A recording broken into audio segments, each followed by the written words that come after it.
Hello, boys and girls. This is your Peter Pan storyteller, and we are going to tell you the story of Alice in Wonderland. When you hear this sound, turn the page. Now let's read the story together. Here we go. This is a curious story about a little girl named Alice and her very curious dream, which I promise you gets curiouser and curiouser. It all began one hot and sleepy day. Sunny, warm and sunny, feeling very funny, warm and sleepy are her eyes. Sleepy eyes are closing, pretty girl is dozing, warm and wonderful surprise is waiting in between the time you sleep and the time you wake up. Little girl, so many dreams that your mind can make up. Come, let's go together, far beyond forever, to a place you've never seen, in a funny Alice dream, in Wonderland.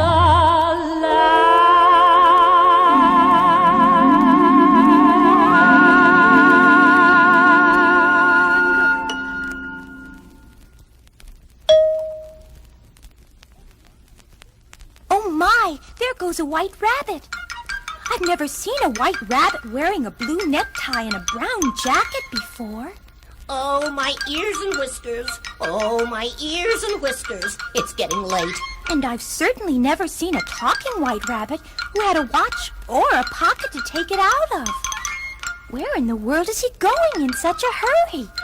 He seems to have popped down that rabbit hole, and I will just have to follow.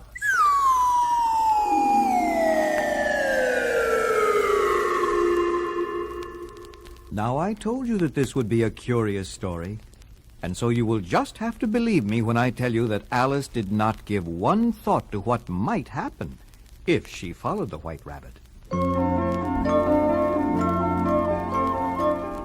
And so she found herself falling very slowly down, down, down.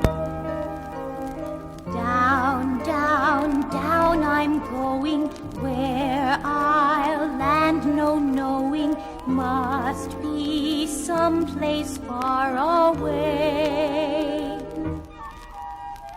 I may land in China, maybe Asia Minor.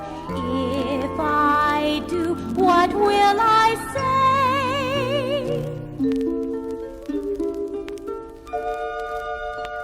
How do you say hello in Chinese?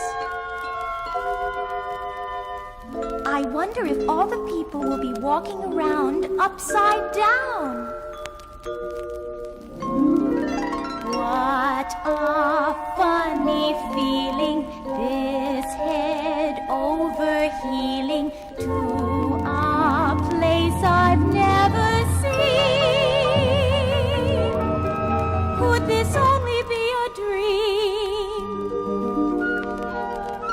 In Wonderland.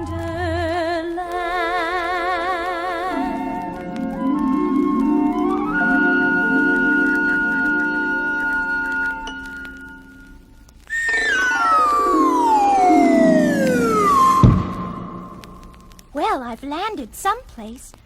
Where is that white rabbit? Oh, I'd better hurry if I want to follow him. Wait for me! Wait for me!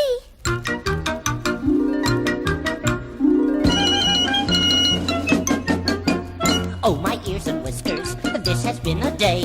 I had better hurry up. What will the queen say? Off with his head, off with his head. She has this nasty habit. Off with his head, off with his head. There'll be no more white rabbit. Oh, my ears and whiskers. I had better trot, or I'll be executed by the queen right on the spot. And before Alice could catch up with him, the white rabbit turned the corner and simply disappeared. Where is he gone? My, what a strange room. All these doors. I wonder where they lead. Alice walked down one side of the room and up the other, trying the doors as she went. But they were all locked. She had just about given up hope of ever seeing the white rabbit or anybody again, when... Now that little table wasn't here before, and there's a tiny key on it. It's much too small for this door, and this one, and this one, and this one. But it looks like it might just fit this tiny door. It fits! Oh, what a beautiful garden is inside. How I'd love to take a walk and smell the flowers. But the door is so small my head won't even fit through it, to say nothing of my shoulders. Oh, what to do? What to do? Alice took another look around the room. By this time, she was not at all surprised to see that a small bottle with the words "Drink Me" on the label had appeared on the little table. You don't suppose it could be something awful like poison, do you? It isn't marked poison. In fact, it smells sort of strawberry-ish. And so, Alice drank the liquid in the bottle. What a curious feeling. I'm getting smaller and smaller and smaller.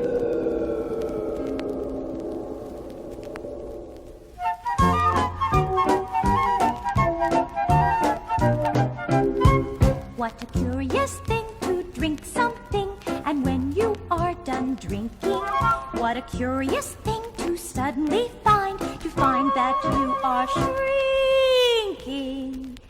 In this curious world of the curious things that I can now recall, this curious matter of shrinking, the most curious thing of all.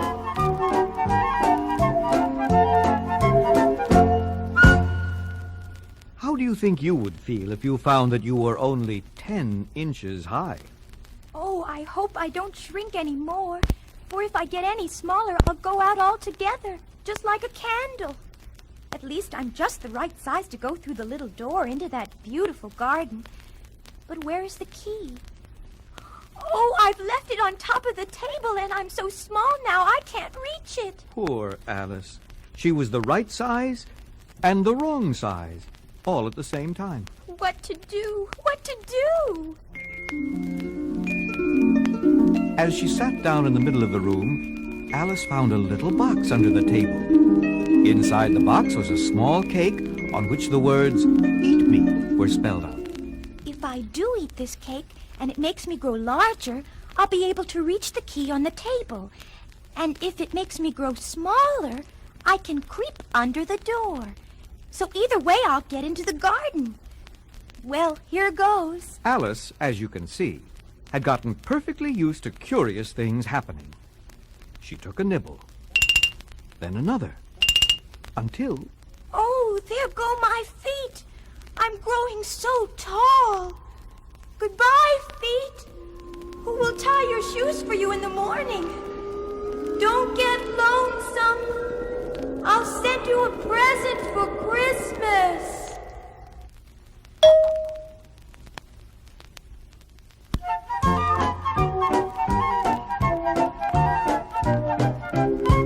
What a curious thing to eat something and then without your knowing what curious thing will happen next. You find that you are growing in this curious world of the curious things that I can now recall. This curious matter of growing, the most curious thing of all.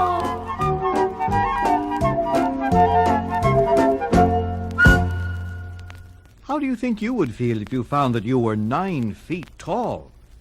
Alice had been sitting and crying when she was startled by the sight of the white rabbit, splendidly dressed and carrying a pair of white gloves and a fan. As usual, he was in a great hurry. Oh, my ears and whiskers, this has been a day. I had better hurry up. What will the Queen say? Alice was feeling so sad that she was ready to ask anyone for help. Excuse me, sir. The White Rabbit jumped at the sound of Alice's voice, took one look at her, and scurried off. I frightened him so that he dropped his gloves and fan. At least I can fan myself to keep cool. Alice was busily fanning herself when she noticed that the fan was causing her to shrink. In fact, she had to drop it suddenly to stop herself from disappearing altogether. Oh, this is terrible. I've never been this small before. Where has that White Rabbit gone? I must find someone to help me. And so Alice wandered off in the direction the White Rabbit had gone. She soon found herself in a lovely forest, standing in front of a giant mushroom. When you're only 3 inches tall, even a mushroom can seem big. Seated on top of the mushroom was a large blue caterpillar. Excuse me, Mr. Caterpillar. I have a big problem. What a curious thing to suddenly find by eating or by drinking. I will never know which way I'll go. Will I be growing or shrinking? It's a wearisome thing, these ups and downs that have happened to me. I'd like to be able to make the choice of the size that I'm going to be.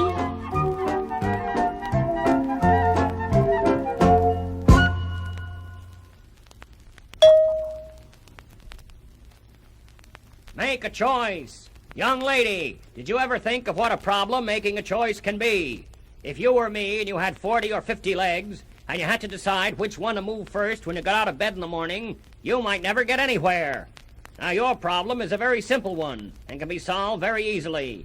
One side of this mushroom will make you grow taller, and the other side will make you grow smaller. Goodbye. Alice reached out her arms and broke off a piece of the mushroom in each hand. What a curious thing, here I go again. But in which direction? A nibble here, a nibble there.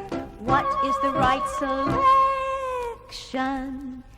In this curious world of the curious things that I can now recall, this matter of growing and shrinking, the most curious thing of all.